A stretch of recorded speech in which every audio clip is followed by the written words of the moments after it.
Assalamualaikum Kak Arin. Ya Zee, mana? Ada kan? Penceramah masuk tu kan ni? Ada nama tu. Ada nama. Mana Okey. penceramah, boleh start dah kau?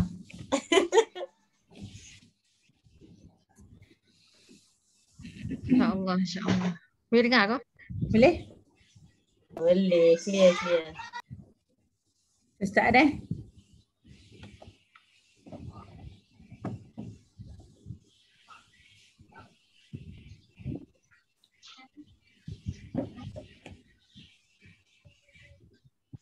Okay, yang berusaha para pegawai daripada Pejabat Pendidikan Daerah, para pegawai daripada JPN Kelantan, yang dihormati rakan-rakan guru cemerlang, yang dihormati juga rakan-rakan guru dan yang amat saya kasihi murid-murid daripada seluruh pelosok negeri Kelantan.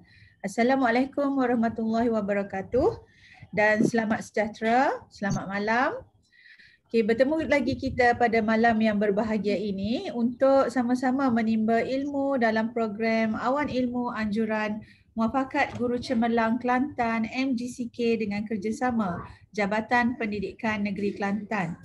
Saya, Cikgu Wan Azrina binti Muhammad Zuki, selaku moderator anda pada malam ini bertugas bersama-sama hos iaitu Cikgu Ruziha Halim daripada SMK Agama Melur. Sebelum itu, sukalah saya bacakan objektif program Awan Ilmu untuk makluman hadirin semua. Program Awan Ilmu adalah bertujuan untuk membantu murid di sekolah rendah dan menengah untuk mendapat semaksimum mungkin ilmu pengetahuan dan kemahiran, membantu guru dalam pengajaran secara maya mahupun bersemuka, mengurangkan defisit pembelajaran dalam kalangan murid pelbagai peringkat, dan yang terakhir merealisasikan kebersamaan bagi memacu prestasi antara JPN, MGB, MPSM dan MGCK. Pada hari ini, kita akan bersama-sama seorang penceramah bagi mata pelajaran perniagaan yang cukup hebat untuk menyampaikan ceramah beliau yang bertajuk Teknik Menjawab Kertas Perniagaan SPM Bahagian B, khususnya untuk murid-murid tingkatan 5 2021. Sebelum kita meneruskan program, sukalah saya memperkenalkan kembali cikgu bagi sesi kita pada malam ini, iaitu Cikgu Azlina Ezura binti Zaidi daripada SMK Kubang Krian. Beliau mempunyai pengalaman selama 20 tahun dalam bidang pendidikan dan merupakan guru cemerlang bagi mata pelajaran perniagaan. Anak-anak sangat beruntung kerana dapat mengenali Cikgu Lin dan malam ini merupakan sesi yang kedua sambungan daripada sesi pertama yang sebelum ini. Okey, tanpa membuang masa, Cikgu ingin menjemput dan mempersilakan Cikgu Azlina Ezura untuk meneruskan ceramah beliau. Dipersilakan.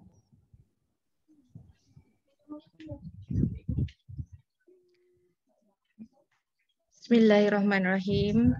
Terima kasih Cikgu Wan Azrina, moderator yang bertugas untuk malam ini, yang juga merupakan guru cemerlang, rakan setugas di SMK Kubang Krian, pegawai-pegawai JPN, pegawai-pegawai PPD, rakan-rakan, sahabat-sahabat guru cemerlang, guru-guru mata pelajaran perniagaan dan yang dikasihi anak-anak didik calon mata pelajaran perniagaan bagi SPM sesi 2021 dan juga sesi 2022.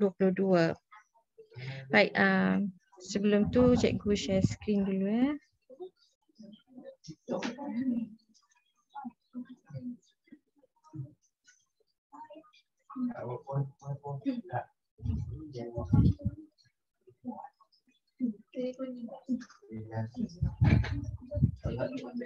Boleh nampak ke?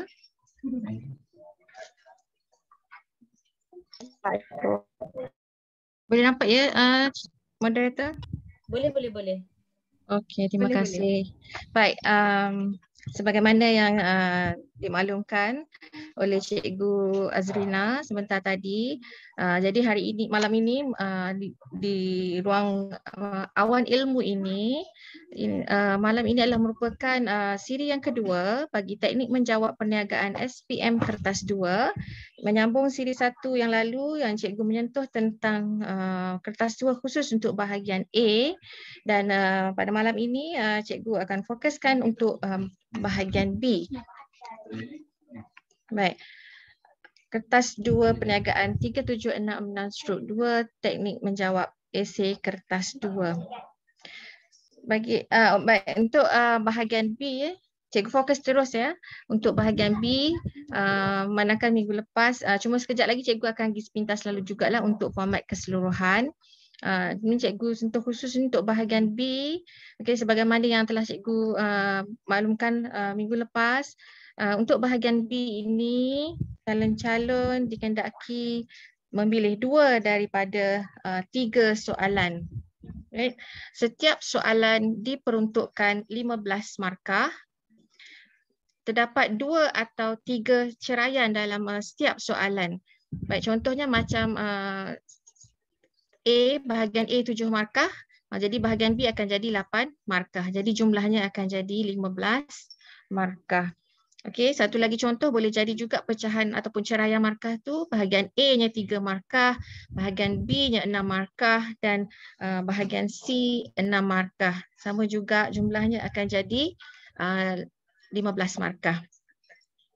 Baik, soalan untuk bahagian B ini biasanya berdasarkan situasi, kes ringkas, data, dialog, petikan akhbar ataupun lain-lain situasi.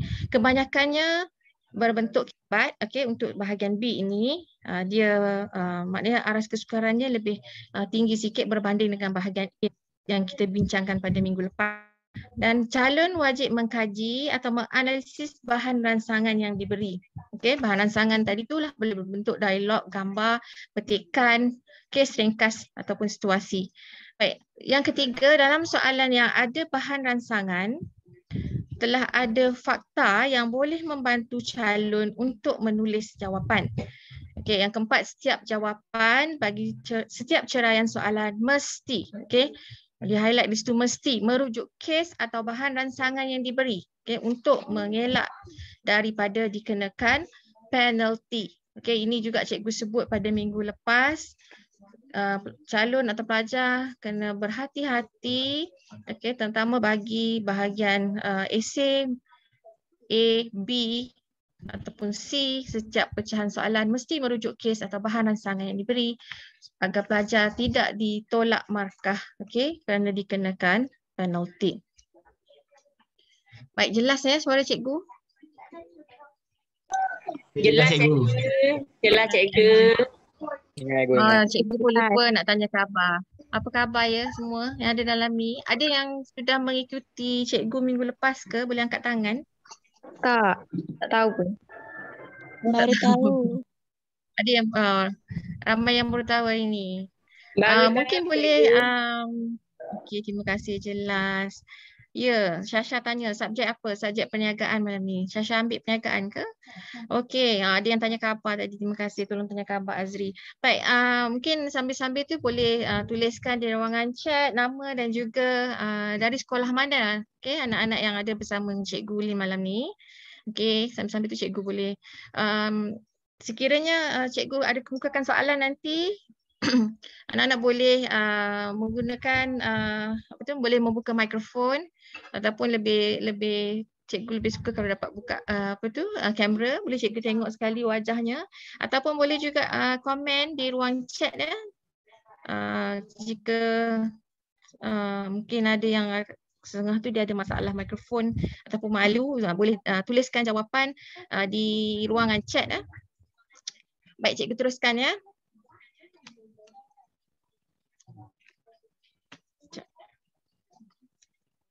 Okey, jadi untuk malam ini, skop perbincangan yang akan cikgu kupas adalah yang pertama, menguasai tajuk ataupun topik untuk mata pelajaran perniagaan SPM ini. Dan yang kedua, mengenali kertas peperiksaan. Yang ketiga, mengenali soalan peperiksaan. Yang keempat, mengenali kata tugas. Okey, yang kelima, mengenali cara merangka atau menulis jawapan. Okey, khusus untuk bahagian B. Okey, mungkin ada satu atau dua skop perbincangan ini telah pun cikgu bincangkan pada siri 1 yang lalu, tapi tidak ada masalah. Anggap ini sebagai ulangan. Biasa bila kita belajar, bila kita ulang dan ulang, kita akan lebih senang ingatlah kan. Baik, skop perbincangan yang pertama, menguasai tajuk ataupun topik. Okey. Dan minggu lepas pun cikgu pada siri 1 telah pun menyatakan apa matlamat dan juga objektif untuk mata pelajaran perniagaan MP KSM ni. Baik, kandungan untuk cikgu pergi sepintas lalu ya. Yang ni boleh anak-anak pelajar tengok dalam buku teks.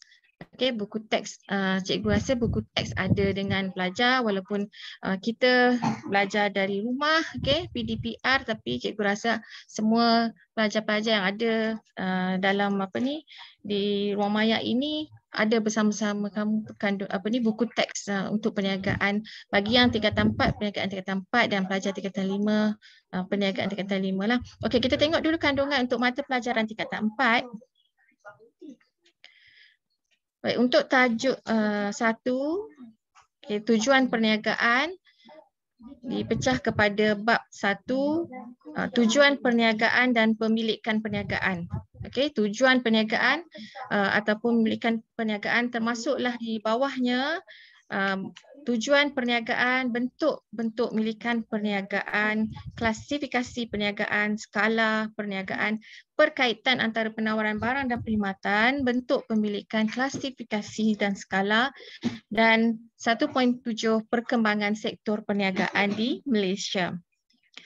Baik, standard pembelajaran maksudnya dalam bab ini pada bab 1 ini, okey, tadilah menerangkan tujuan perniagaan yang sebagaimana yang disenaraikan tadi di bawah pecahan bab 1, membezakan setiap bentuk milikan perniagaan secara milikan tunggal, perkongsian syarikat berhad dan koperasi, syarikat berhad atau berhad dan juga sedia berhad, awam berhad dan juga koperasi, klasifikasi perniagaan, skala, menjelaskan perniagaan berdasarkan penawaran barang dan perkhidmatan, pemilikan, saiz dan skala, serta membezakan perkembangan perniagaan dalam sektor utama, kedua dan juga ketiga. Dan bab 2 tingkatan 4, transmasa, peranan kerajaan dalam menangani isu-isu tempatan, negara dan serantau. Okey, sambil-sambil tu yang ada buku teks pun boleh belek-belek juga buku teks anak-anak depan tu. Trend persekitaran perniagaan, analisis faktor yang bawa perubahan kepada persekitaran perniagaan, kesan perubahan persekitaran terhadap organisasi perniagaan. Okey, ini standard pembelajaran. Okey, apa yang akan anak-anak capai pada akhir bab yang kedua ini. Dan yang ketiga adalah penetapan visi, misi dan objektif perniagaan. Bab 3 dan bab 4 ini berada di tajuk 2. Tajuk 2 iaitu organisasi perniagaan. Okey, untuk tajuk 2 dalam teks awak adalah dari bab 3 dan juga bab 4 tingkatan 4. So dalam bab ini terkandungnya maksud, visi, misi ataupun biasa cikgu rasa cikgu suka sebut VMO kan, visi, misi dan objektif. Kemudian perbandingan VMO, ciri-ciri objektif, tujuan, penetapan VMO dalam sebagai panduan perniagaan, menghasilkan VMO. Okey, ini ada awak buat dalam awak punya kerja khusus. Sorry. Kemudian kesan kepada perniagaan. Sekiranya VMO tadi gagal mencapai, sekiranya perniagaan itu gagal mencapai matlamat dan juga objektif. Dan sekali lagi faktor yang mempengaruhi perubahan visi, misi dan objektif, pencapaian visi, misi dan objektif perniagaan yang dipilih. Dan untuk bab 4 bahagian fungsian yang ada 11 bahagian fungsian. Okey, untuk setiap bahagian fungsian kita nak tahu tujuan setiap bahagian fungsian itu diwujudkan. Okey. Dan peranan setiap bahagian fungsian itu. Kemudian 4.3 pembangunan produk dan pasaran baru, penggunaan teknologi maklumat, hubungan dan interaksi dengan bahagian fungsian lain, dan yang terakhir adalah interaksi dan perkaitan antara bahagian fungsian dalam dua perniagaan yang berlainan. Okey. Manakala untuk perniagaan tingkatan 5, takut ada yang dah lupa, kita tengok dulu. Pancur perdana sambil-sambil tu, Cikgu Siti, Ikmal, SMKPP, Batu Melintang, ramai dari Batu Melintang. Muhammad Fakrul Zahim, Kubang Bembai pun ada, SMK Batu Melintang. Okey, kita tengok pula kandungan untuk mata pelajaran tingkatan 5. Sekejap ya, okey. Okey, bila naik di tingkatan 5, kita ada dua tajuk utama juga, iaitu tajuk yang pertama adalah sumber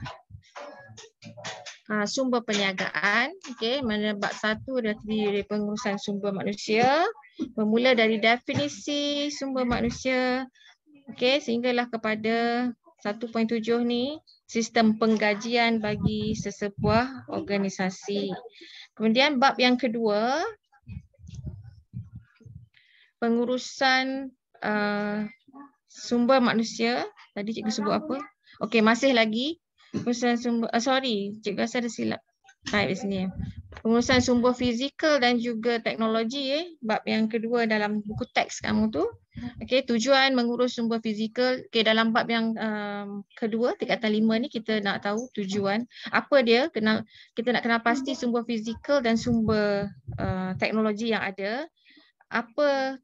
Bagaimana ataupun prosedur untuk kita menguruskan sumber fizikal dan juga sumber teknologi. Okey. Bab 3 sumber pembiayaan perniagaan. Okey, kita ada jenis pembiayaan dalaman dan luaran. Okey, dan keperluan pembiayaan bagi sesebuah perniagaan, kekuatan dan kelemahan jenis pembiayaan untuk sesebuah perniagaan, dan prosedur bagaimana nak dapatkan pembiayaan. Okey. Yang keenam, justifikasi jenis pembiayaan yang sesuai digunakan untuk memulakan sesebuah perniagaan. Okay, ini bergantung kepada bentuk jenis perniagaan yang diceburi lah. Bab 4 untuk tingkatan 5, penyata keuangan perniagaan, masih lagi di bawah tajuk sumber tadi. Okey, definisi penyata keuangan. Okey, di sini adalah topik pengiraan lah. Kita boleh kira sesetengah tu pengiraan, tapi yang penting ialah penyata keuangan. Okey, 3 jenis penyata keuangan tu, dan pihak yang berkepentingan. Kemudian mentafsir penyata keuangan menggunakan nisbah. Di sini ada sedikit soalan pengiraan. Okey. Kemudian tajuk 2 usaha niaga bermula di bab 5 bab 5, persediaan menjadi usahawan. Okey, bermula dengan ciri-ciri kepribadian, kekuatan dan kelebihan menjadi usahawan. Faktor penyumbang memula perniagaan, kelebihan berniaga sebagai satu peluang kerjaya. Dan bab ke-6, persediaan memulakan perniagaan. Okey. Okey, boleh tengok di slide cikgu tu. Okey, di buku teks awak pun ada. Merancang penilaian. Okey, ini adalah bab yang terakhir, dan bab ini yang akan guide anak-anak untuk membuat kerja khusus ataupun kertas 3 bagi membantu membuat kertas 3 kerja khusus. Okey, ini ada dalam panduannya, ada dalam bab yang ke-7. Baik. Seterusnya kita tengok untuk topik perbincangan kita yang kedua, iaitu mengenali kertas peperiksaan. Okey, tadi kandungannya. Okey, untuk mata pelajaran perniagaan. Okey, kod kertasnya adalah untuk SPM-nya 3766/1 untuk kertas 1, 3766/2 untuk kertas 2, dan 3766 untuk /3 untuk kertas 3. Okey, so cikgu kira semua calon-calon yang ada dalam ni sudah maklum. Okey, tingkatan 4, tingkatan 5 kita ada 3 kertas yang perlu diambil untuk SPM. Okey, 2021 dan 2022 dan seterusnya lah. Okey. Yang ketiga ialah mengenali soalan peperiksaan. Okey, soalan peperiksaan. Yang ni sebenarnya telah cikgu sentuh dalam siri 1, okey, iaitu berkenaan dengan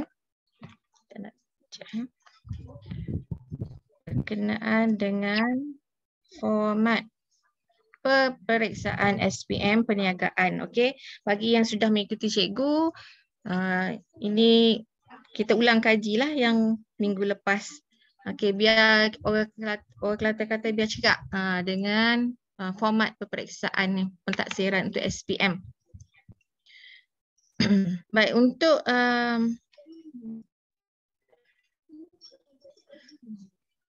semua calon pun sudah maklum tadi, kita ada 3 kertas peperiksaan, iaitu kertas 1 tadi 3766/1 ataupun yang terdiri daripada soalan jenis instrumennya adalah ujian objektif, item aneka pilihan, bilangan soalan 40, jumlah markah 40 dalam tempoh masa 1 jam 15 minit. Okey, wajaran yang diambil untuk kertas 1 ini adalah 20%. Okey, dari segi penilaiannya adalah untuk menguji calon mengingat dan juga memahami dan juga sedikit kemahiran mengaplikasi. Manakala untuk kertas 2, jenis instrumen ataupun jenis instrumen adalah ujian subjektif yang berbentuk respon terhad dan juga respon terbuka. Ini akan cikgu fokuskan. Okey, bahagian A minggu lepas, bahagian B untuk minggu ini 6 soalan, bahagian A pilih 50 markah, bahagian B 3 soalan, pilih 2 30 markah, bahagian C kajian kes. Jumlah markah 100 yang calon-calon perlu jawab dalam masa 2 jam 15 minit dan wajaran yang diambil adalah 60%. Okey, dan kertas 2 ini untuk menguji kemahiran pelajar-pelajar mengingat dan juga memahami dan juga kemahiran mengaplikasi, menganalisis dan juga menilai. Okey, manakala untuk kertas 3 ini adalah merupakan projek ataupun tugasan perniagaan ataupun kerja khusus yang membawa markah sebanyak 80 markah.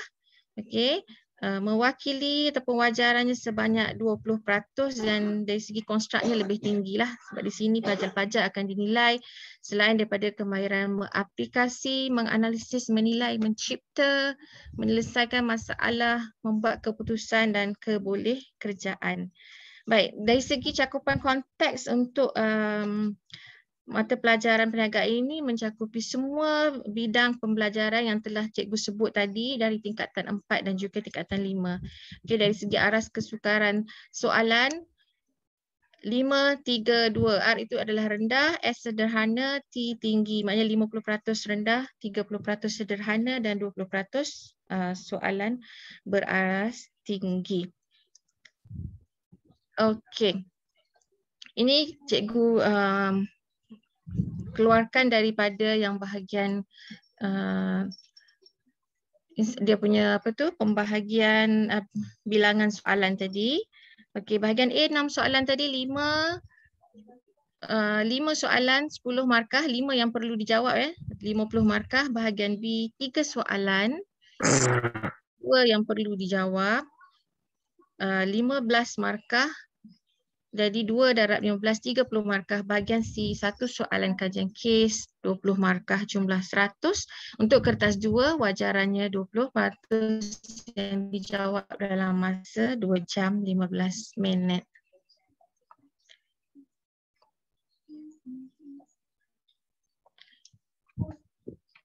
Okey. Sekejap ya. Okey, cadangan peruntukan masa. Format soalan esei 2 jam 15 minit. Okey, ni kita tengok 2 jam 15 minit ni bersamaan dengan 135 minit.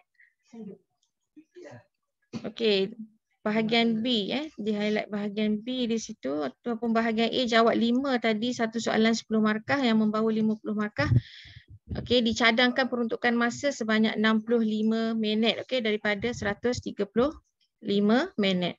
Maknanya satu soalan lebih kurang 13 minit ya. Kemudian untuk bahagian B yang calon-calon perlu jawab 2 daripada 3 soalan tadi. Satu soalan tadi membawa 15 markah. Okey, dicadangkan masa untuk menjawab bahagian B adalah selama 40 minit iaitu satu soalan 20 minit. Okey, manakala bahagian C satu soalan wajib yang membawa 20 markah. Okey, dicadangkan ataupun peruntukan masa sebanyak 30 minit untuk satu soalan yang wajib dijawab. Okey, untuk membolehkan pelajar dapat menjawab sebaik mungkin untuk kertas 2 ini. Okey, sebab ada setengah calon tu dia suka nak menjawab semua bahagian semua soalan ni di bahagian A dia nak di bahagian B pun nak jawab 3. Okay, bahagian C ni dah tak ada pilihan, jawablah kan. Tapi apa yang berlaku, boleh kalau nak jawab, kalau kita boleh bahagikan masa dengan secukupnya selama 2 jam 15 minit. Okay, tapi sebaik-baiknya pilihlah soalan yang calon rasa dapat menjawab yang terbaik. Okey, supaya pengurusan masa tu lebih baik dan kita dapat kutip markah yang lebih banyak untuk setiap satu bahagian itu. Okey. Okey, kemudian tajuk topik yang ditanya berdasarkan soalan SPM 2018 dan juga 2019. Okey. Bahagian A soalan 1, 2 dan 3. Okey, tingkatan 4. Soalan 1, 2 dan 3 dari tingkatan 4, soalan 4 dan 5 dan 6 dari tingkatan 5. Okey, so kita boleh tengok pembahagian dia lebih kurang sama rata lah tingkatan 4 dan tingkatan 5. Mana 1, 2, 3 dari tingkatan 4, 4, 5, 6. Okey, dia ada 6 soalan tadi dari tingkatan 5. Okey, manakala bahagian B, soalan dari nombor 7, 8 dan juga 9. Dia merangkumi kedua-duanya dari tingkatan 4 dan juga tingkatan 5. Dan ada soalan pengiraan di bahagian B ini. Okey. Di bahagian C sama juga soalan 10 nombornya adalah soalan 10. Ditanya dari sukatan tingkatan 4 dan juga 5. Dan bahagian C juga boleh mengandungi soalan pengiraan. Baik, ada nak tanya setakat itu? Jelas ke? Cikgu, saya nak tanya. Ya. Untuk kriteria memilih topik untuk peperiksaan bahagian A, B dan C, ada kriteria tertentu ke? Nak pilih ambil topik ni ke atau topik ni ke? Ada tak cikgu? Setakat yang cikgu tengok ni, maknanya kita tidak boleh nak memberatkan kepada mana-mana topik. Okay, sebab cakupan dia tu kecil sangat. Pecahan dia tu. Jadi dia boleh tanya di mana-mana. Bahagian A, bahagian B ataupun bahagian C. Jadi kalau nak tinggal mana-mana topik tu rasa agak berisiko lah. Okay, sebab kalau ditengok pun setiap tahun pun dari setiap bab daripada 2018, 19, 2020 semua topik tu ada. Tak ada yang tertinggal. Boleh ya? Asal petanya tadi Azri Ya, saya tanya ni. Maknanya ia akan hendak pembuat kertas nak pilih topik mana pun lah. Asalnya berdasarkan betul. Dia mencakupi semua topik yang dipelajari. Kita tak boleh nak jadi tok bomo tu payah sikit nak ramal. Okey.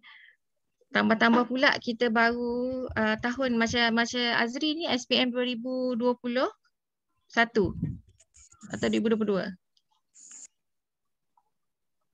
21. 2021. Okey, maknanya baru 3 tahun ni, tahun keempat, jadi agak sukar kita nak ramal trend tu. Sebab kalau lihat trend pun memang setiap tahun dia mencakupi semua bab lagi lah setakat ini. Okey, cuma mungkin kalau benda tu ada 9, ada 10, dia ambil sebahagian. Tahun ni tanya 2, tahun depan tanya 2 lagi kan. Mana tak boleh nak tinggal topik tu. Okey. Ada lagi soalan lain? Ya.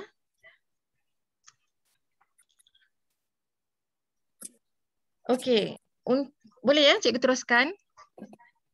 tujuan soalan peperiksaan yang dikemukakan. Okey. Mungkin juga menjawab soalan Azri tadi, nak menguji pengetahuan atau kefahaman pelajar, menguji kebolehan calon mengaplikasi tajuk yang dipelajari dengan kehendak soalan peperiksaan. Yang ketiga, menguji kebolehan calon menganalisis maklumat yang dikemukakan. Dan yang keempat, menguji kebolehan calon membuat keputusan ataupun penilaian. Okay, ini untuk kertas 2. Okey. Skop perbincangan kita yang keempat ya malam ni ialah mengenai ataupun kata tugas ataupun mengenali kata tugas. Ini pun cikgu dah bagi yang mengikuti siri 1, cikgu dah sentuh juga tentang kata tugas. Okey. Cikgu sentuh sekali lagi minggu ini supaya bila kita pergi kepada bahagian soalan nanti pelajar-pelajar lebih jelas ya bagaimana untuk menjawab kertas 2. Okey. Yang pertama, apakah ataupun nyatakan. Okey, biasanya kalau soalan ni apakah nyatakan, menyatakan calon digendaki menyatakan fakta dengan sokongan atau menjelaskan sesuatu dengan sebab. Ada sebab ke? Kenyatakan senaraikan saja ke cikgu silap tulis ni. Fakta huraian. Apakah nyatakan? Betul ke? Kau setuju ke? Cikgu tersilap tulis. Cikgu, nak tanya boleh? Ya, boleh. Kalau kita jawab fakta saja, boleh tak? Okey, cikgu rasa mungkin ada kesilapan kat sini ya. Biasanya kalau soalan apakah, siapakah, tentukan, nyatakan, kena pasti ni dia hanya membawa 1 markah. Okey, maknanya fakta saja tidak ada huraian. Okey, mungkin ini huraian untuk yang lain. Betul dah tu? Siapa tanya tu? Okey. Untuk tengok peruntukan markahnya, biasanya nyatakan ni tidak ada huraian ya. Calon hanya menyatakan fakta. Okey, ni maksudnya tersalah ambil ni. Cikgu silap edit tadi. Okey, yang kedua ni baru ada fakta dan huraian. Okey, untuk soalan terangkan. Okey, tadi kalau nyatakan tidak perlu ada huraian, biasanya 1 markah. Jadi calon hanya menyatakan fakta saja, tidak ada huraian. Okey, yang kedua ni baru ada fakta dan juga huraian. Okey, ada sokongan ataupun penjelasan tentang sesuatu sebab dan markahnya biasanya 2 markah lah. Okey, tetapi sekiranya calon nak rasa lebih selamat, letaklah contoh. Okey, letaklah contoh. Okey. Anis Natasha tanya, kena jawab dalam poin ke atau ayat panjang? Okey. Boleh jawab dalam bentuk poin. Okey, boleh jawab dalam bentuk poin.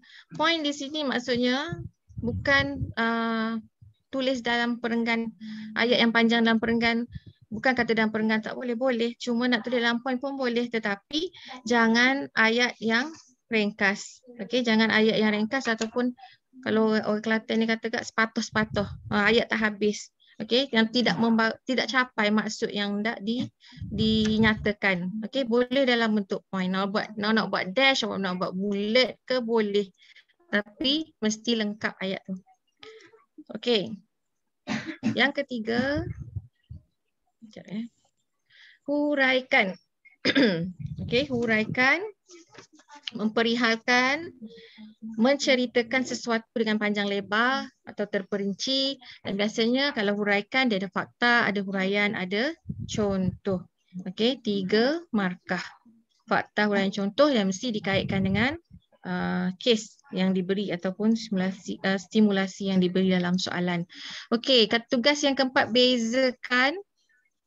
Bila bezakan, calon dikendaki menyatakan kelainan ataupun ketidaksamaan antara 2 atau lebih perkara.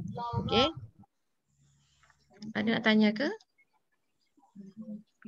Kalau jawab dalam point, adik tanya, kepala ayat kena buat juga ke cikgu? Ya. Okey. Dalam apa keadaan sekalipun, kepala ayat mesti buat. Okey. Sebenarnya tu jalan selamat lah. Seolah-olah awak kalau pergi berperang tu awak bawa siap-siap dah perisai tu. Jadi dalam keadaan mana pun awak letaklah kepala ayat itu, okey, supaya tidak dikenakan penalti tadi. Okey, menyatakan kelainan, ketidaksamaan. Untuk soalan perbezaan ni biasanya awak jawab macam mana bentuknya?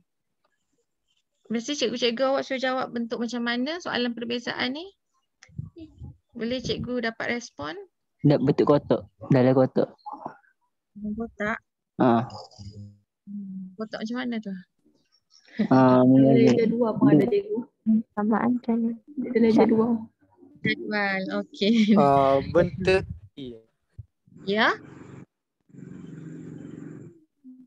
Cikgu tak dengar. Apa dia? Bentuk T. Jadual. Ya, biar je. Apa dia?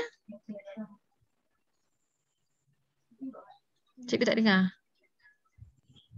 Jadual. Cikgu tengok komen ni. Jadual dalam box. Okey. Bentuk T, cikgu. Bentuk T. Maksud dia cikgu, bezakan perbezaan dalam bentuk T dalam kotak dalam jadual. Okey. T macam account tu ke? Ya cikgu, lebih kurang macam tu. Okey. Betul. Okey. Bukan kata tak boleh nak buat yang atas fakta yang atas dulu, yang bawah nak bezakan di perenggan kedua pun tidak ada masalah. Okey, cuma kita nak memudahkan supaya pemeriksa tu senang nak tengok poin awak yang perbezaan tadi, digalakkan buat dalam bentuk jadual. Okey, dan biasanya kita jadual tu awak kena letak isunya sebelah menyebelah lah. Okey, isu ataupun fakta yang sama tu mesti diletakkan bersebelahan. Okey, maknanya kalau misalnya ditanya keperluan, bezakan keperluan kehendak, isu apa keperluan kehendak tadi. Okey, mesti diletakkan bersebelahan.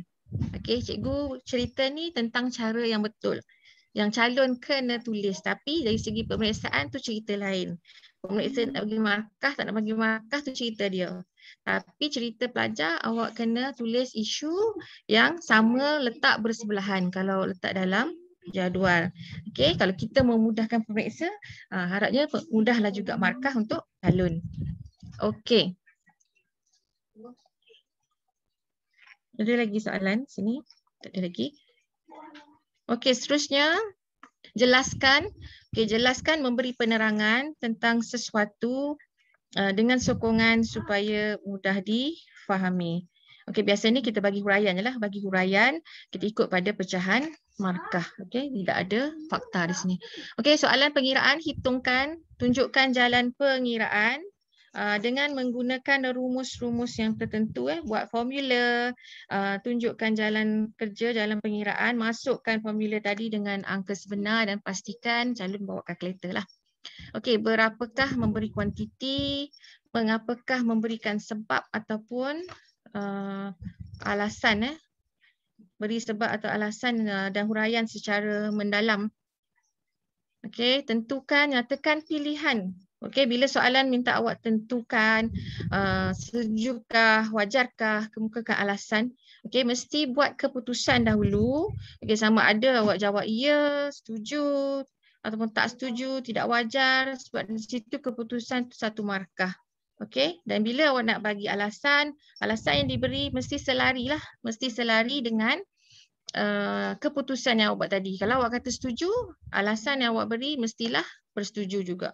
Okey, begitulah sebaliknya. Kalau awak kata tak wajar, alasan yang diberi mestilah alasan yang tidak setuju. Okey, ni contoh. Adakah anda bersetuju? Jawab ya atau tidak. Kemudian beri jawapan mengikut pilihan awak tadi, sama ada awak setuju ataupun tidak setuju. Okey.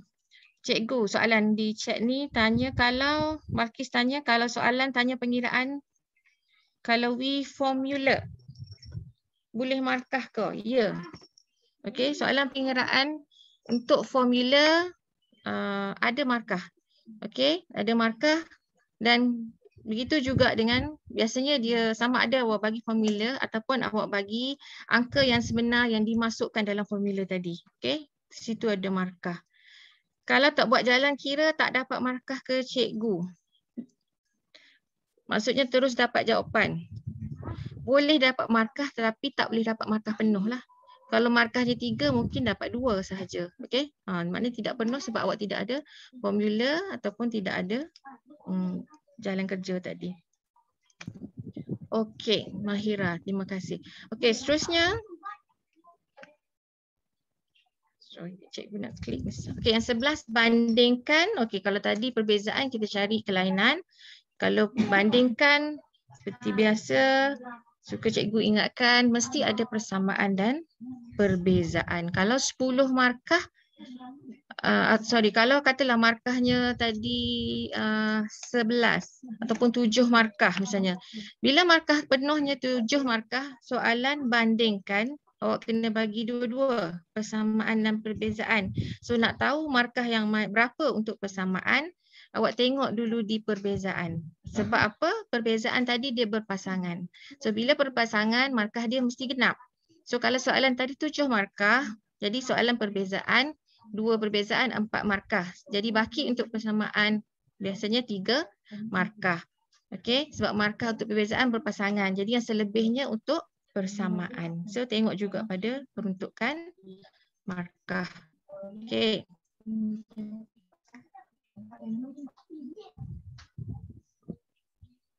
Ada Syasha tanya, seminar sekolah atau terbuka? Okey, tidak ada masalah. Okey, seminar ini terbuka untuk calon perniagaan SPM. Okey, terbuka.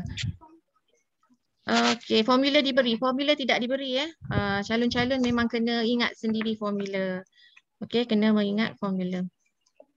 Okey, soalan kata tugas untuk yang sejauh manakah? Okey, sejauh manakah apa yang calon kena buat ialah memberikan pandangan. Okey, yang setuju atau menyokong atau memberi pandangan positif ataupun kelebihan. Okey, juga memberi pandangan negatif ataupun kekurangan. Okey, ini bergantung pada soalan lah. Kadang-kadang soalan ini dia minta calon memang kena bersetuju. Okey, dengan soalan itu. Okey, contohnya dia kata Siti membuat keputusan ini untuk apa-apa misalnya dan sejauh manakah anda bersetuju. Okey, dengan keputusan yang dibuat oleh Siti tadi. Maka alasan yang calon beri mestilah menyokong ataupun memberi pandangan yang positif yang bersetuju dengan kehendak soalan tadi. Okey, bergantung kepada soalan. Dia nak setuju ke dia tak nak setuju. So awak kena ikut pada soalan. Okey. Seterusnya 13, bagaimanakah menjelaskan cara atau kaedah secara mendalam? Bagaimanakah? Okey, awak menyatakan cara. Okey, satu fakta cara dia atau kaedahnya satu. Kalau markahnya tadi ada 6, maka kena ada cara dan huraian untuk kaedah yang awak pilih tadi. Okey. Ada soalan untuk kata tugas sebelum cikgu pergi kepada skop yang kelima.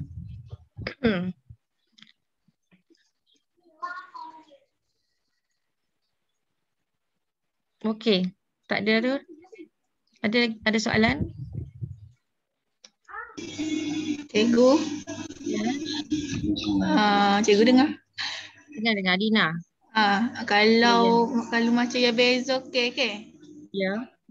Boleh kau kalau nak jawab dalam PSA boleh kau nak jawab dalam bentuk jadual? Ya.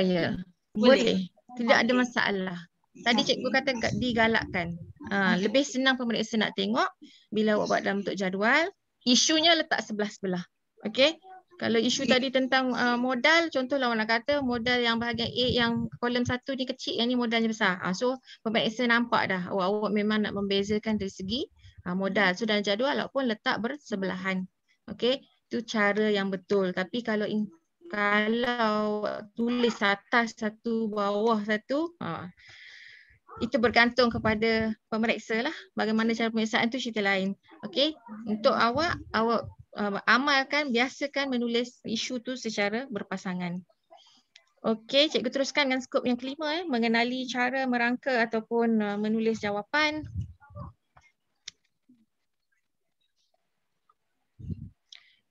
Okey, contoh cara menulis jawapan calon wajib menulis sebahagian maklumat daripada soalan. Okey, ini yang tadi ada kawan awak sebut tadi siapa yang sebut tadi? Kepala ayat ke tadi? Okey, sama ada nama, tempat, masa, produk ataupun lain-lain lah yang dinyatakan dalam soalan tu bagi mengelakkan penalti. Okey, contoh SPM 2019 soalan 7A, calon boleh memulakan dengan soalan 7A.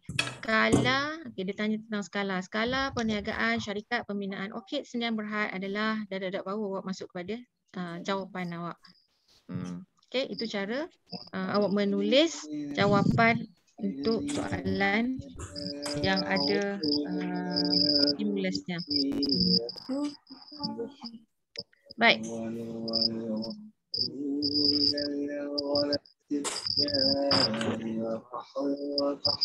Okay, saya boleh menulis jawapan. Ni tadi ada yang tanya nak tulis dalam bentuk point, boleh ke tidak? Ya, boleh.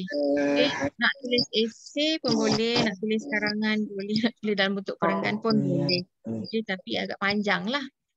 Ni lebih sikit lah kerja pemeriksa kena baca. Okay, yang kedua point. Tetapi point yang awak tulis tu mestilah bermakna, mestilah difahami. Boleh capai maksud. Juga boleh dijawab dalam bentuk jadual, rajah, lakaran ataupun carta. Okey, boleh asalkan menjawab kehendak soalan tadi. Okey, maknanya boleh dijawab dalam ketiga-tiga bentuk ini asalkan capai maksud kehendak soalan. Okey. Untuk perniagaan ni Razik tanya, dia tukar juga ke format. Maksud tukar format ni apa ya Razik? Format, okey, kalau untuk pengetahuan semua calon, untuk mata pelajaran perniagaan KSSM MP, mata pelajaran elektif ikhtisas ini kita mula KSSM lebih awal dari mata pelajaran lain. Kita tahun 2017 tu sudah mula dah. Sudah mula. Jadi bermula tahun 2017 hinggalah sekarang ni tidak ada perubahan format lagi setakat inilah. Kita sama sebab kita mula KSSM pada 2017. Okey. Berbeza ke markah point dengan esei? Tidak berbeza ya. Sang pendahaka namanya. Tidak derhaka kalau menjawab soalan itu awak jawab dalam bentuk point ya. Boleh dua-dua markahnya tidak sama asalkan point itu ada. Ya, Azri. Saya rasa maksud dia format ni macam peperiksaan tu ada perbezaan kan cara jawab tu. Cara jawab, maksud dia macam mana cara jawab tu? Macam ada dulu kan yang contoh terlepas lah peperiksaan tu yang berbeza sikit kan. Bagi KBSM, tapi untuk tahun ni KSSM tu format peperiksaan SPM. Ada apa perbezaan dalam soalan itu? Okey. Ya, itu cikgu jelaskan tadi, Azri, untuk perniagaan ni tidak ada beza, bukan tidak ada beza sebab kita KSSM ni memang sudah 4 tahun. Jadi soalannya tidak ada perbezaan lah. Jawapannya tidak ada perbezaan dari segi format, sama saja. Kalau awak tengok soalan bermula tahun 2018, okey, 2019, 2020 soalan tertutup. Soalan 2018, soalan 2019 dan insya-Allah soalan awak nanti tidak ada perbezaan dari segi formatnya. So boleh tengok contoh tahun-tahun sebelum lah. Boleh? Okey. Okey, sengih dia sampai dah ke. Okey. Contoh soalan, kita pergi kepada contoh soalan. Boleh nampak tulisan di depan tu? Boleh zoom kot kan? Kalau guna telefon boleh zoom Okay. Soalan maklumat berikut berkaitan dengan Cik Imran, seorang usahawan. Cik Imran merupakan seorang pengusaha ikan bilis di Pantai Remis, Perak. Ikan bilis keluarannya pelbagai dan bermutu tinggi. Dia menjual ikan bilis tersebut di kedainya. Segala urusan perniagaan diurus bersama seorang pekerja. Strategi produk dalam pengeluarannya kurang berkesan menyebabkan permintaan ikan bilis kurang mendapat sambutan. Strategi produk. Oleh itu, dia menjualnya pada harga yang murah dan memperoleh pulangan yang rendah sehingga tidak dapat menampung kos operasi perniagaan. Okey. Sebelum cikgu pergi pada soalan. Okey, cikgu nak pelajar-pelajar baca sekali lagi, baca sendiri dengan senyap. Cuba fahamkan apa yang terkandung dalam, okey, ini dipanggil stimulus soalan rangsangan. Itu dalam bentuk, yang ni dalam bentuk petikan lah. Dia cerita tentang Encik Imran. Okey, cikgu beri masa 1 minit untuk awak baca balik petikan itu. Muhim kan?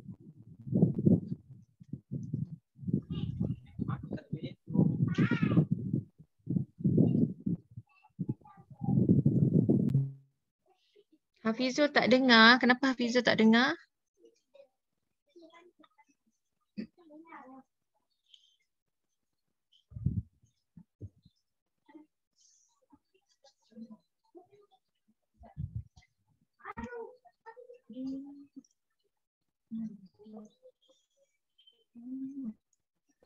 Dan Kak Lin, tak dengar?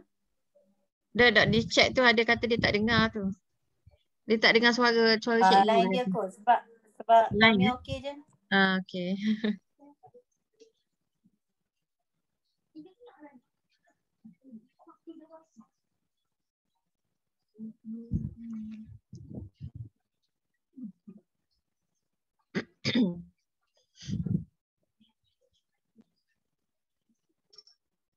Okey. Soalan A. Jelaskan kelebihan Encik Imran sebagai usahawan kepada masyarakat.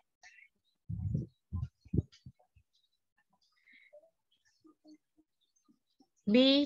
Cadangkan kepada Encik Imran saluran agihan yang berkesan untuk meningkatkan jualannya. Kemukakan alasan anda. 6 markah. Soalan A 3 markah. C. Terangkan strategi produk dan strategi harga yang perlu dilakukan oleh Encik Imran untuk meningkatkan jualannya.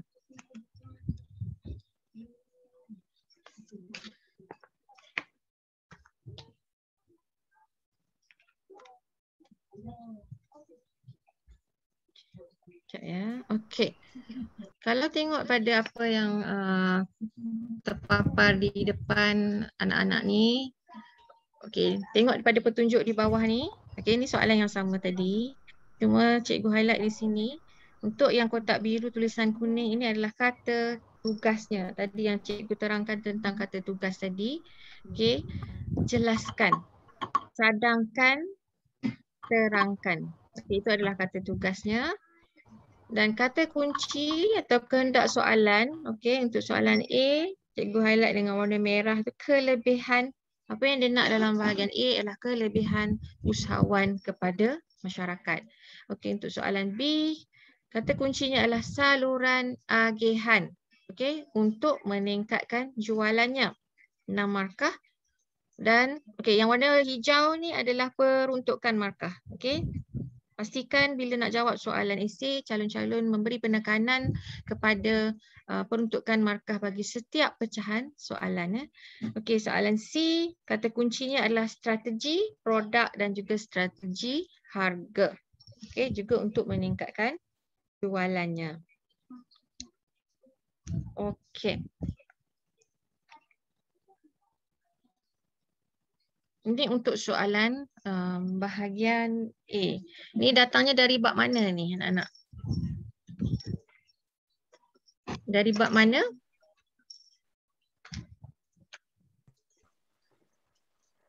Tingkatan berapa?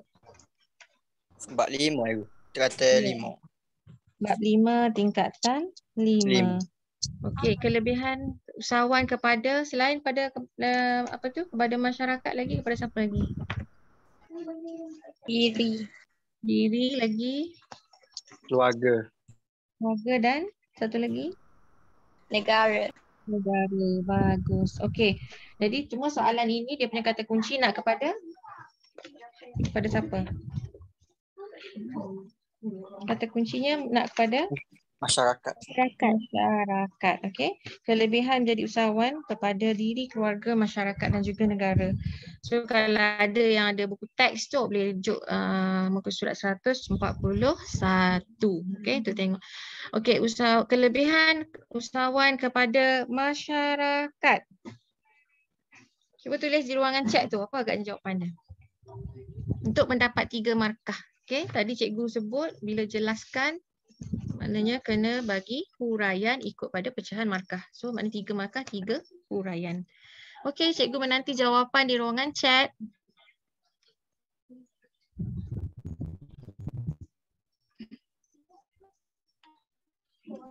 Kita tengok siapa yang cepat, siapa yang tangkas menjawab.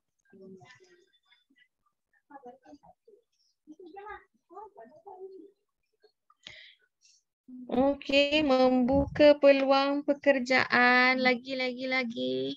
Nurul Fatihah sudah jawab. Okey, tanya Nurul Fatihah dengan cekapnya. Lagi. Jawapan lagi. Memenuhi keperluan dan kehendak masyarakat. Okey, good Hafizah. Memberi pelbagai produk dan perkhidmatan. Okey, Alif, mewujudkan sikap berdikari. Iqbal, memberi pelbagai produk. Siapa ada cikgu tersebut ni? Amirah, memberi pelbagai produk. Menghasilkan produk baharu. Syasha, adik, meningkatkan kemajuan perniagaan. Lagi. Mewujudkan ketenteraman. Okey, mewujudkan ketenteraman dengan mengurangkan jenayah. Bella, Feng ke Feng. Mewujudkan ketenteraman dan mengurangkan jenayah, wujudkan ketenteraman, meningkatkan kemajuan perniagaan. Okey, lagi. Okey, cikgu tengok ada lagi. Sumber pendapatan diri dan keluarga.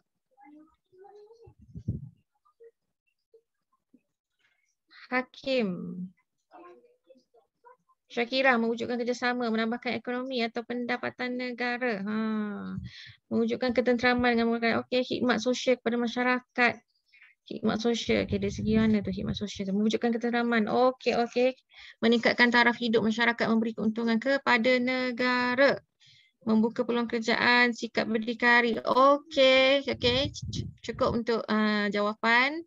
Kita tengok ada awak boleh baca yang kawan-kawan ada jawapan tak usah baca nama pun tak apa. Ada tak dari jawapan yang kawan awak tulis ni yang awak rasa kalau awak periksa awak tak setuju dengan jawapan dia? Yang mana satu? Buka mic tak apa, cepat sikit kalau boleh jawab dengan suara audio. Ada tak dari jawapan yang disenaraikan ni yang awak tidak bersetuju? Tak ada. Mewujudkan sikap berdikari. Hafizah.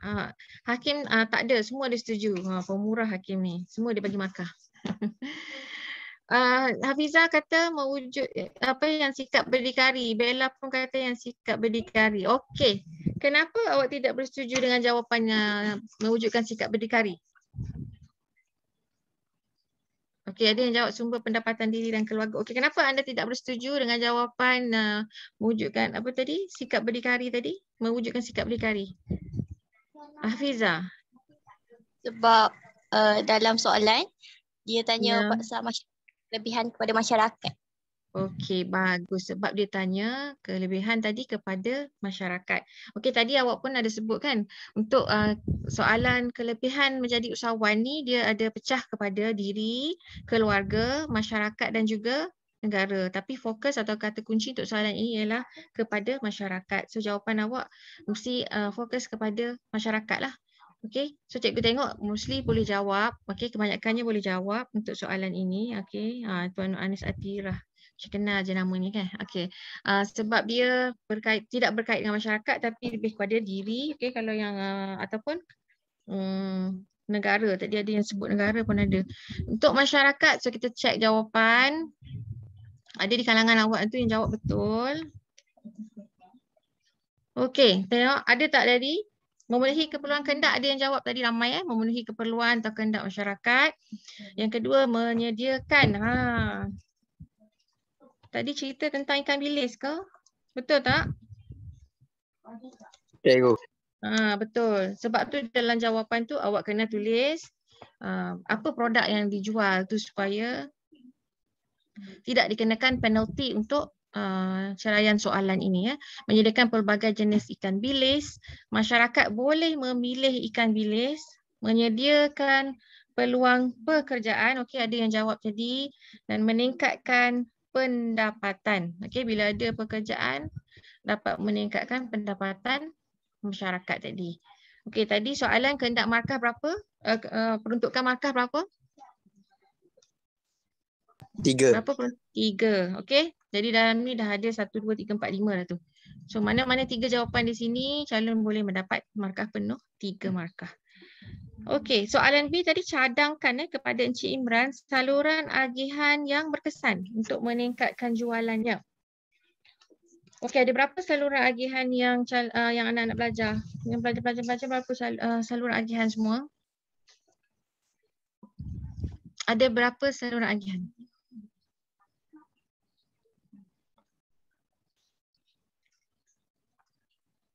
Ada berapa? 4. Okey, betul dah 4 tu. Dikesan jawab. Okey, 4. Apa dia 4? Rish 4. Betul, 4. Okey, bila menulis saluran agihan, cara penulisan mestilah bermula dengan pengeluar. Okey, bermula dengan pengeluar dan mesti berakhir dengan pengguna. Okey, cuma yang kita nak tengok tu adakah dia ada perantara. Okey, maksudnya saluran agihan ini adalah bagaimana produk atau perkhidmatan itu sampai daripada pengeluar hinggalah sampai kepada pengguna lah. Jadi kita nak tahu apa medium yang digunakan, kaedah yang digunakan. Okey, 4. Boleh bagi 1 daripada 4 tu.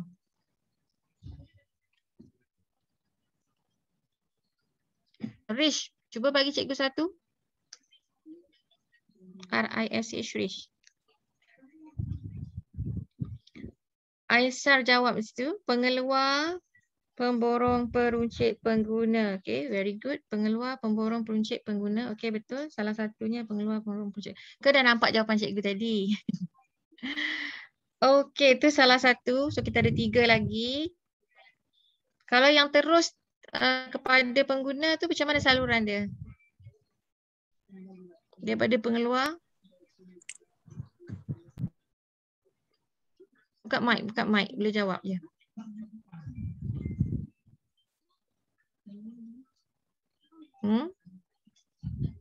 Pengeluar, okey. Insyirah Sufia, pengeluar kepada pengguna. Okey, bagus. So, 2 lagi adalah pengeluar ke pengguna. Okey, dan satu lagi apa dia yang ada di tengah-tengahnya?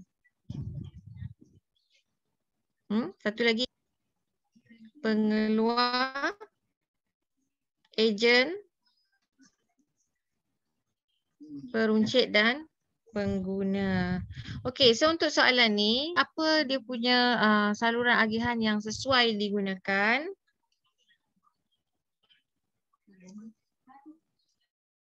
Okey, kita tengok pengeluar, pemborong, peruncit, pengguna. So ini jawapan untuk Cik Imran tadi menjual ikan bilis. Okay, dia secara pukal ataupun secara banyak lah. Pukal ni banyak kan kepada pemborong. Pemborong, okey, pemborong ni adalah saluran yang kedua daripada pengeluar pada pemborong. Pemborong pula melakukan aktiviti pecah pukal. Daripada yang banyak tadi dia pecah dalam kuantiti yang lebih kecil. Dan setelah pecah pukal dia agihkan kepada peruncit di merata tempat. Okey, ini saluran yang seterusnya, peruncit. Peruncit pula akan menjual kepada pengguna akhir. Okey, ini yang terakhirlah dalam saluran ini adalah pengguna. Okey, jadi dengan menggunakan saluran yang ada pemborong ini dapat meluaskan pasaran ataupun mengembangkan perniagaan. Okey. Bila dapat meluaskan pasaran, biasanya kita akan kait. Ni macam cerita. Bila dapat meluaskan pasaran atau mengembangkan perniagaan, automatiklah kita akan dapat meningkatkan jualan. Okey, ataupun meningkatkan keuntungan. Pemborong menyediakan pengangkutan. Okey, maknanya di sini pemborong ni dia ambil peranan dengan menyediakan pengangkutan. Okey, bila pemborong ni sediakan pengangkutan, so lebih mudah dia nak ambil daripada pengeluar, okey, daripada Encik Imran tadi, dan juga nak agihkan pula pada peruncit yang seterusnya tu. Okey, jadi ini dapat membantu mengelakkan menyimpan stok ikan bilis tadi terlalu banyak. Okey, dengan adanya pengangkutan tadi, okey, tidaklah stok tu tersimpan tanpa diagihkan. Okey, itu adalah cadangan jawapan untuk pecahan B yang bertanyakan saluran agihan yang berkesan untuk dia tingkatkan jualan. Maknanya dia kena ambil saluran yang ada pemborong. Sebab pemborong tadi biasanya modalnya besar, dia ada pangkutan, dia boleh ambil dengan pengeluar dan dia boleh agihkan kepada pengguna, pada peruncit yang ramai. Okey. Boleh jelas untuk soalan B tu? Ada nak tanya? Kalau tak ada, kita pergi kepada pecahan C tadi. Terangkan strategi produk dan strategi harga. Okey, yang perlu dilakukan oleh Encik Imran untuk meningkatkan jualannya. Okey, Encik dah kata tak ada soalan. Okey. Produk dan strategi harga. Markahnya 6. So bila 6 markah, kita boleh agaklah 3 markah untuk strategi produk dan 3 markah untuk strategi harga. Okey. Siapa boleh nak cuba teka jawab untuk strategi produk dan strategi harga, agak-agak apa yang patut Cik Imran ni buat untuk meningkatkan jualan dia? Okey, kita tengok dari segi strategi produk dulu. Sebenarnya benda ni kalau fikir secara logik lah tak? Apa yang patut Cik Imran buat ni untuk meningkatkan lagi jualan ikan bilis dia tadi? Okey. Sebab sekarang ni dia kata dalam petikan tadi strategi produk yang dia buat kurang berkesan. Okey, jadi orang jadi kurang dapat sambutan. So awak tadi kalau kita fikir kita di tempat pengguna, apa yang awak nak daripada pengusaha ikan bilis tadi? Okey, yang boleh menarik minat pembeli ataupun pengguna tadi untuk membeli. Okey, kita tengok cuba jawapan. Iklankan di media sosial, promosi, produk yang berkualiti, diskaun. Okey. Lagi? Cuba lagi. Ini dari segi mana? Awak kena asingkan cara penulisan dia, awak asingkan strategi produk dan juga strategi harga. Fia, pembukuan produk yang lebih menarik. Okey, dekat dah tu, banyak dah tu. Hasilkan pelbagai produk ikan bilis. Mr. Nobody. You are somebody, not nobody. Pemasaran. Tuan Nur Anis Atira. Anis. Kau nak attention ke tu nama ke? Meningkatkan pemasaran atas talian, pemilihan lokasi yang sesuai. Okey, lokasi ni orang letak kat mana ni? Nak letak kat produk atau nak letak di harga? Bella. Okay, let's check the answer. Apa ni? Jualan murah. Jualan murah. Strategi harga. Tapi tadi dalam petikan cikgu sebut tadi dia jual dengan harga yang ni. Menjual dengan harga yang murah dah ni. Okay, menjual pada harga yang murah dan memperoleh pulangan yang rendah. Sehingga dia tidak dapat menampung kos tu, benda tu dah ada dalam petikan. Franchise, import ke luar negara. Okay, import ke luar negara. Suria ni, konsep ni. Import bukan ke luar. Bila kita import, maknanya kita dari luar tu. Kalau ke luar tu, ekspor tu. Ekspor. Membuat pelbagai produk alif dari ikan bilis. Okay. Good try. Ikan yang segar. Strategi produk meningkatkan kualiti. Okay, jom kita tengok jawapan. Menjual di platform media sosial seperti Shopee. Okay. Media sosial. Adakah dia menepati ciri strategi produk? Bukan, jawapan untuk strategi produk dan strategi harga tu. Dia tak cerita tentang promosi kan? Tak. Okay, so awak kena fokus kepada produk produk dan juga harga. Dia tidak cerita tentang promosi dan juga tagihan.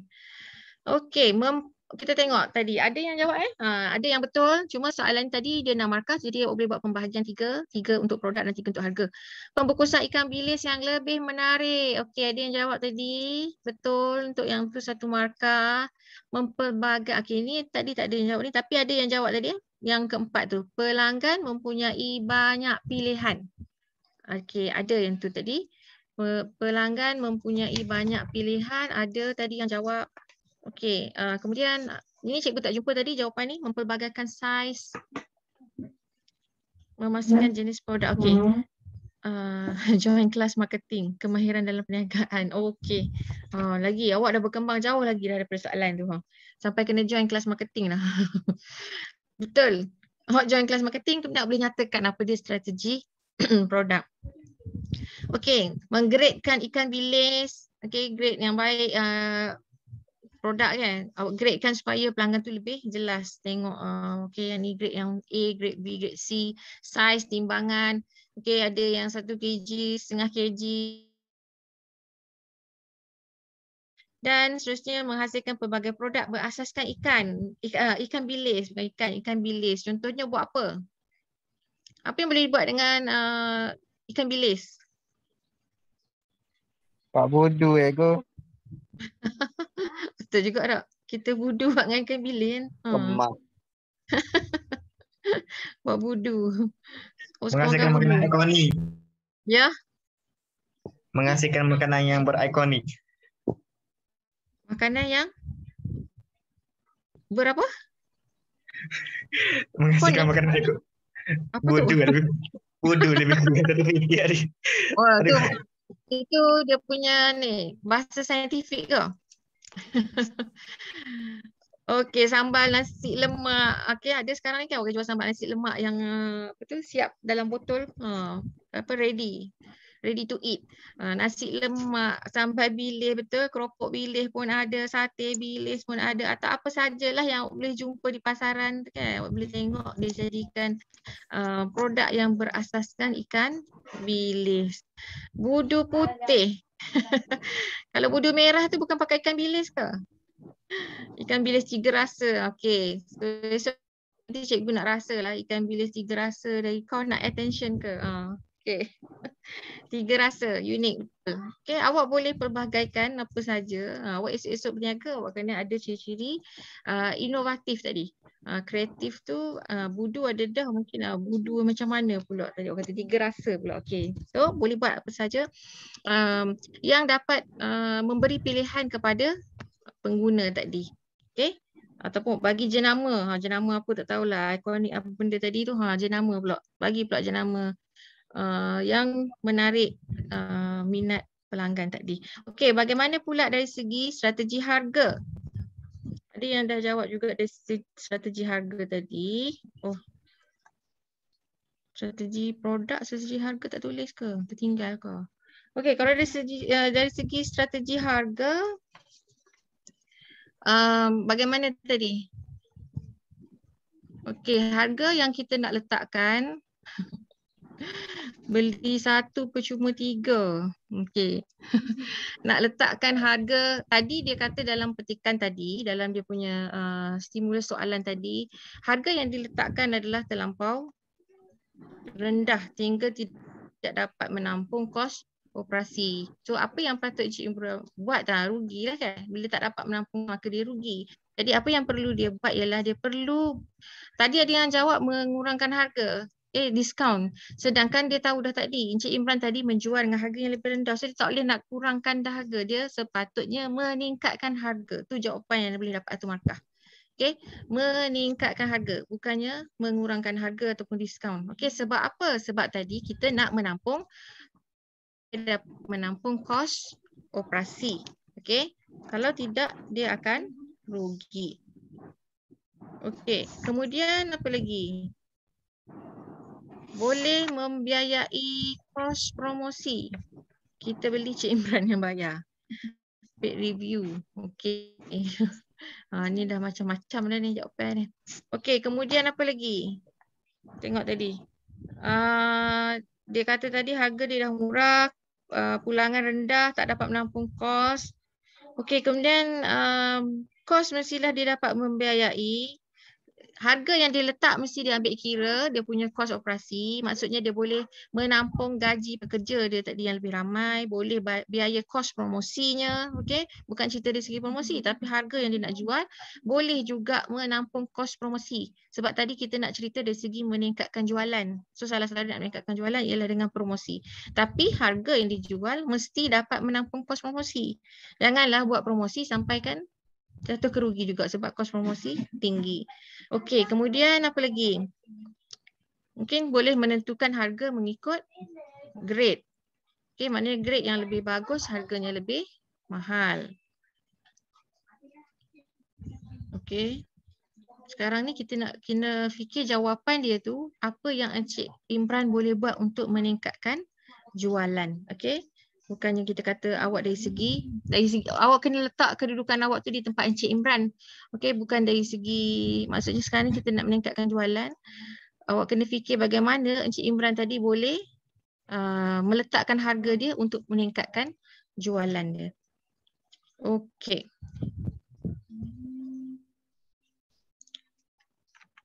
Next soalan. Tengok ada lagi tak soalan lain? Okey, ni agak kecil sikit sebab dia panjang, so cikgu type di depan lain, cikgu copy kat sini. Kita ada masa lagi? Ada.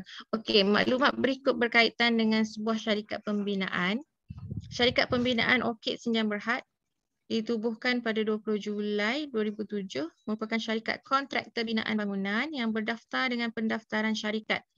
Okey, syarikat ini merupakan kontraktor binaan kelas G7 yang beroperasi di Sabah pada tahun 2018. Bilangan pekerja tetap seramai 200 orang dan pekerja sambilan seramai 100 orang. Syarikat menikmati jualan tahunan melebihi RM50 juta. Oleh itu, syarikat ingin berkecimpung dalam teknologi sistem binaan berindustrian IBS, iaitu pembinaan pasang siap dalam semua projek perumahan yang diperolehi. Dalam satu mesyuarat lembaga pengarah, pengurus syarikat memberitahu para pemegang saham seperti berikut. Okey, apa keputusan dia? Dia kata syarikat ingin menetapkan matlamat baru untuk menjadi syarikat pembinaan yang unggul di Malaysia dalam penghasilan teknologi IBS menjelang tahun 2021. Oleh itu, pihak syarikat bercadang menjalinkan usaha sama dengan syarikat pengeluar IBS di negara Eropah dalam tempoh terdekat. Okey, sekarang ni cerita pada soalan ni ialah berkenaan dengan syarikat pembinaan. Nama syarikat itu adalah Syarikat Orchid Senjang Berhad. Okey, apa yang dia buat? Base dia adalah di Sabah, beroperasi di Sabah. Okey, yang penting yang dia nak highlight di sini ialah dari segi pekerja. Okey, pekerjanya seramai 200 orang. Pekerja tetap pekerja sambilan pun ada 100 orang. Jualan tahunan pun ada. So boleh agak sebenarnya kat sini dia nak bercerita tentang saiz perniagaan bila dia cerita tentang. Okey, kemudian syarikat ni nak berkecimpung dalam teknologi IBS, okey, pembinaan pasang siap dalam projek perumahan. Kemudian keputusan dia yang kat perenggan bawah ni ialah dia nak bekerjasama dengan satu pengeluar IBS di negara Eropah. Okey, soalan dia A, skala. Okey, skala perniagaan. Okey, skala perniagaan. Biasa sebut skala perniagaan. Jelaskan skala. Skala ke saiz soalan dia? Apa cikgu salah? Jelaskan skala perniagaan. Okey, betul. Jelaskan skala perniagaan. Okey. Okey, skala perniagaan. Okey, boleh tak nampak? Sekejap, cikgu copy dulu sini.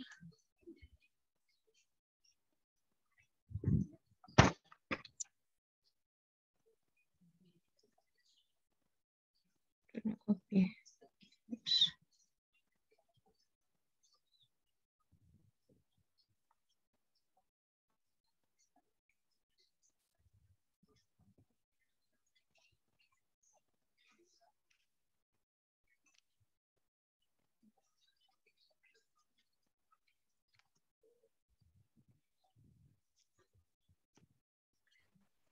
Oh, cikgu tak boleh send message ke?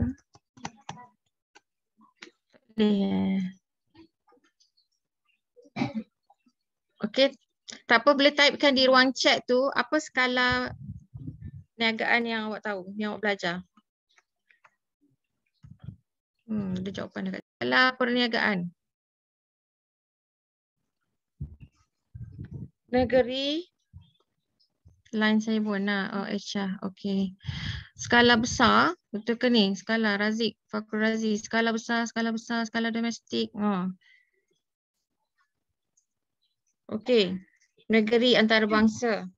Bukan besar. Bukan besar, antarabangsa. So mana satu, domestik. Besar, sederhana, kecil tu saiz. Okay, good Fazlina. Domestik. Okay. Ada, okay, cikgu nampak dua di sini Mana ada yang jawab. Bila tanya skala ialah dari segi, cikgu ada masalah di ni Okay. Skala adalah dari segi salah dah ni. Sekejap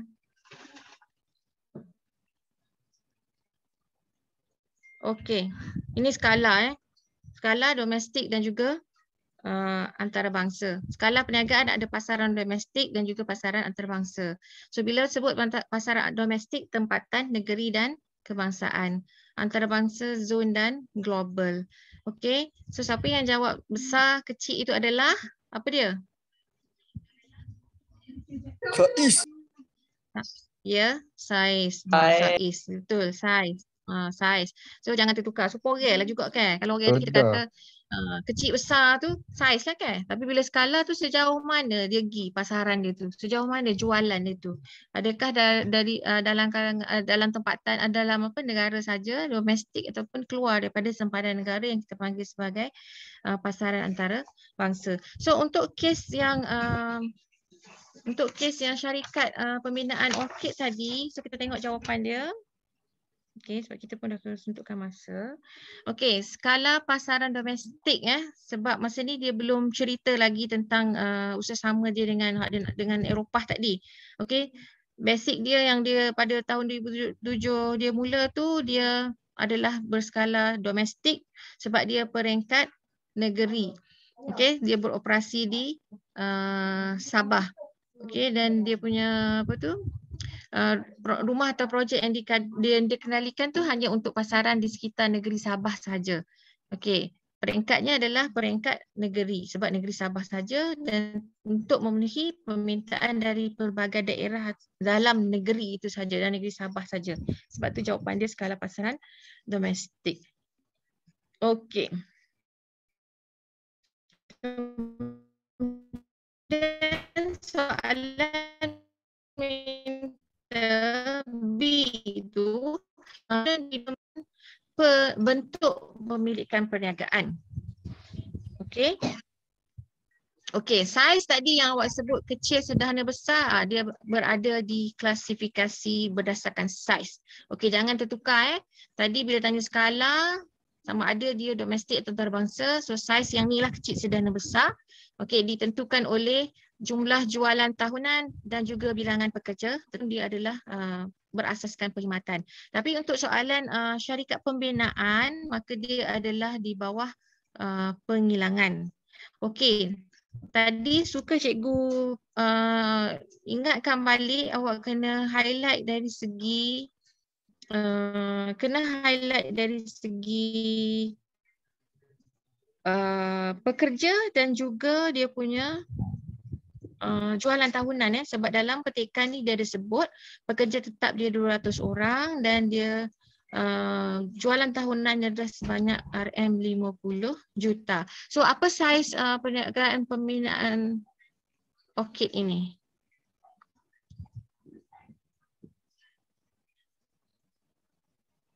Sayang Selcom. Apa saiznya? Okey. Ada yang jawab skala domestik dan antarabangsa. Awak kena ambil yang asal tadi di skala domestik Saiz besar, skala besar, okey. Skala besar. Okey, cikgu ambil 3 jawapan yang terpantas. Okey, betul. Skalanya adalah skala besar sebab kita nak tengok dari segi dia punya jualan tahunan dan juga pekerja. So dia berada dalam lingkungan di sini Jualan dia tadi 50 juta dan dia punya pekerja adalah 200 dan saiz besar. Okey, dan tetapi dia minta B ni perkaitan antara saiz syarikat dengan bentuk pemilikan. Okey, bentuk pemilikan dia tadi, apa bentuk pemilikan dia tadi? Bentuk pemilikan. Bagus Fazlina. Syarikat sendirian berhad. Ya, syarikat sendirian berhad. Siapa yang sebut tu? Sebab dia ada dalam nama dia sudah kita nampak jelas sebab syarikat pembinaan orkid sendirian Berhad. Okey, kita tengok jawapannya. Okey, perniagaannya adalah bersaiz besar sebab dia nyatakan. Okey, dalam jawapan calon mesti sebut angka yang ada dalam soalan. Jualan tahunan melebihi 50 juta, 20 juta, bilangan pekerja tetap 200 orang ataupun melebihi 75 orang. Okey. Kemudian bentuk milikan perniagaan adalah syarikat sendirian berhad. Okey, sebab dia ada minta perkaitan tadi. Okey, bila cerita tentang syarikat sendirian berhad, pemilik dan pengurusan syarikat boleh disahkan. Okey, setiap satu dash yang cikgu buat itu satu markah. Liability cerita tentang syarikat di segi liability-nya adalah terhad. Okey, bentuk pemilikan perniagaan tidak boleh diubah. Okey, tidak perlu segi bentuk tak perlu ubah sebab dia sudah besar-besar. Okey, kemudian modal yang besar, bila cerita tentang saiz besar, modalnya besar, mampu menampung kos projek atau mengendalikan projek yang besar untuk menjadi syarikat, boleh menggaji pekerja yang ramai. Okey, ni semua ni yang cikgu sebut ni adalah huraian untuk yang bersaiz besar tadi. Okey, pemilik syarikat, salah je tu. Boleh melantik orang luar atau pekerja mahir atau profesional, sila je lagi tu, untuk menguruskan pentadbiran projek ataupun mewujudkan pengkhususan kerja. Okey, ini bentuk milikan tadi. Sebabkan nama tadi jelas ada sendirian berhad, so dia adalah jenis bentuk milikan sendirian berhad. Okey, itu tadi huraian untuk mendapat 6 markah. Awak buat perkaitan di antara perniagaan bersaiz besar dan juga syarikat tadi. So awak cerita dua-dua, cerita dari segi saiz dan cerita dari segi ciri syarikat sendirian berhad tadi dengan modalnya yang besar tadi. Okey, awak boleh nak screenshot jawapan ni pun boleh. So awak boleh cuba tengok jawab balik nanti selepas ini. Dan soalan yang terakhir, C, adakah anda bersetuju dengan matlamat baharu syarikat tersebut? So ini adalah soalan yang kata tugasnya memerlukan awak membuat keputusan. Okey, so depan ni adalah sekiranya awak bersetuju. Kenapa awak bersetuju dengan matlamat baru syarikat tadi untuk bergabung dengan syarikat Eropah? Okey, awak boleh senaraikan sebab awak bersetuju. Okey, sebab awak rasa mungkin tengok banyak di sini senarai jawapan ini, awak boleh pilih mana-mana 5. Sebab bersetuju sini 1 markah, so mana-mana 5 alasan 5 markah. Okey, sama ada awak nak kata bila awak bergabung sumbangan apa tadi syarikat pembinaan Orchid tadi bergabung, dia akan dapat sumbangan modal lebih besar, bekalan bahan mentah lebih mudah diperoleh. Okey, cikgu pilih-pilih ni, dapat berkongsi risiko, dapat menikmati ekonomi bidangan. Ini adalah frasa yang popular dalam perniagaan ekonomi bidangan, ataupun pasaran lebih luas, makna kita boleh luaskan sehingga ke Eropah, okey, ataupun global. Reputasi yang baik sebab dikenali, okey, harta pegangan dalam syarikat asal kekal, okey, tidak ada masalah. Okey, sebab walaupun bekerjasama dengan syarikat di Eropah, tapi syarikat pegangan harta dalam syarikat asal adalah kekal. Okey, ini sebenarnya dia nak ceritakan tentang usaha sama, usaha sama. Sebab usaha sama ni boleh dibubarkan apabila matlamat tercapai. Itu sekiranya anda bersetuju. Dan sekiranya anda tidak bersetuju, anda boleh nyatakan alasan untuk tidak bersetuju. Okey, mungkin awak boleh kata dia mungkin berlaku konflik, perbezaan budaya, pengurusan, untung kena kongsi, jarak jauh, sukar nak komunikasi, kos yang tinggi, perlu menambah pekerja mahir. Salah je ya, pekerja mahir. Jadi alasan untuk tidak setuju 5 markah dan keputusan tidak setuju 1 markah. Okey. So ada apa-apa soalan yang nak tanya? Okay, sebab kita pun dah pukul 10.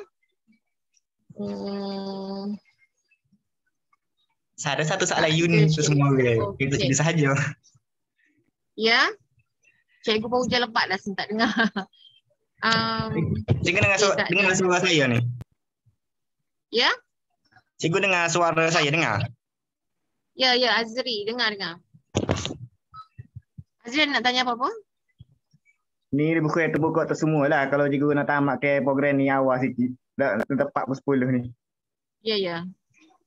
Sekiranya siapa nak ingin melanjutkan pelajaran ke bidang perniagaan di universiti, apakah patut memberikan satu tumpuan penuh kepada satu income ataupun spread out ke semua jenis income untuk pelbagai income? Boleh ulang balik? Cikgu dengar income je tadi macam mana? Sebab cikgu je lebak sini. Sorry Azri, macam mana tadi? Azri boleh type soalan. Ya, cikgu rasa lebih baik type sebab cikgu tak apa-apa dengar. Okey, saya type. Okey, cikgu tunggu. Okey.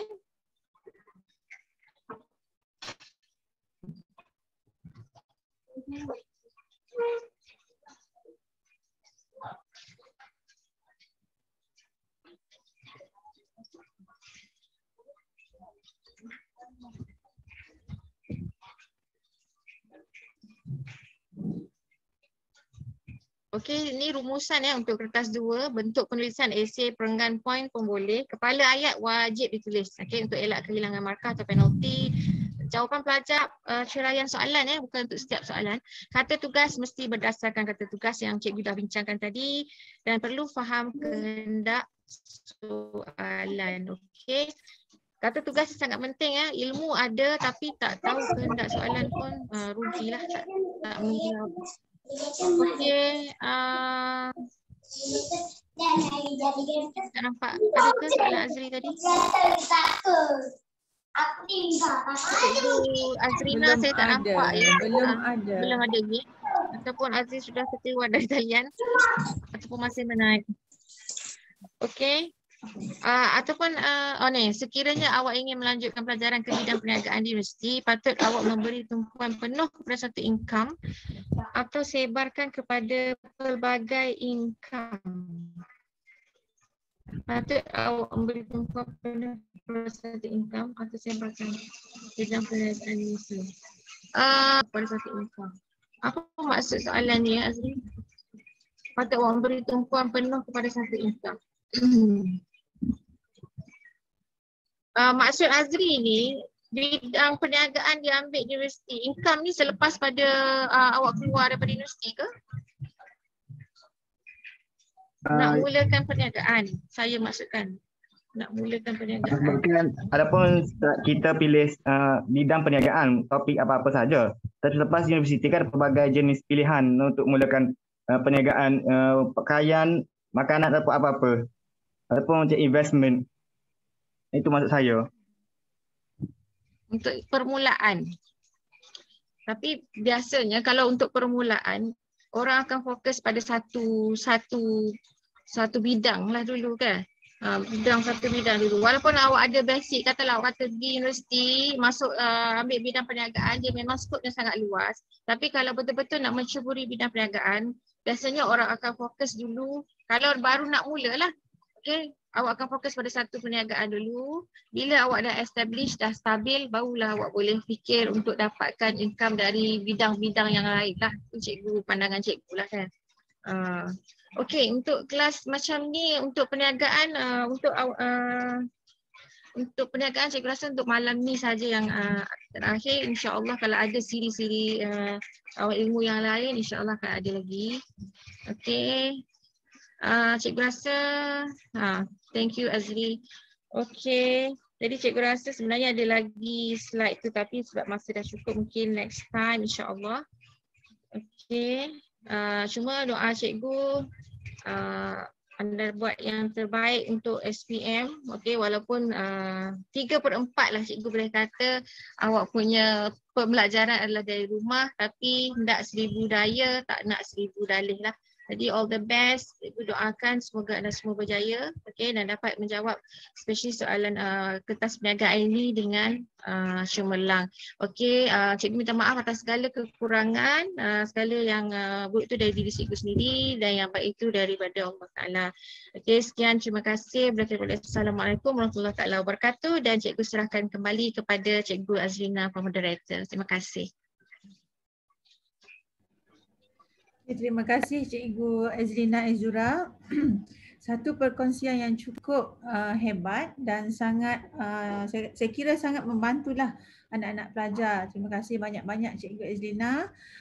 Untuk pengetahuan pelajar semua, cikgu-cikgu awak ni dalam Awan Ilmu memberi sumbangan secara percuma, ikhlas mengorbankan masa mereka pada setiap malam tu semata-mata nak berkongsi dengan anak-anak pelajar di seluruh negeri Kelantan. Jadi pihak MTCK mengucapkan berbanyak-banyak terima kasih kepada Puan Penceramah Cikgu Azrina Azura daripada SMK Kebangkian. Pada anak-anak juga jangan lupa untuk terus bersiaran bersama channel Awan Ilmu menengah atas pada esok hari untuk subjek yang lain-lain, dan anak-anak boleh rujuk jadual dalam grup Telegram Awan Ilmu menengah atas untuk lihat apakah subjek pada setiap hari. Okey, cikgu ucapkan tahniah dan syabas ya, anak-anak untuk subjek ini sangat aktif, bertanya dan very responsive. Okey, itu saja untuk malam ini. Kita jumpa lagi malam esok dengan pada waktu yang sama dengan subjek yang berbeza. Jumpa lagi. Terima kasih. Assalamualaikum. Assalamualaikum.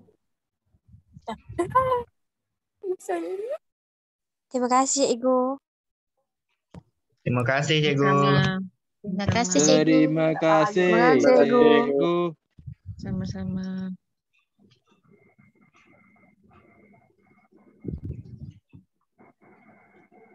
Terima kasih Cikgu. Terima kasih Cikgu.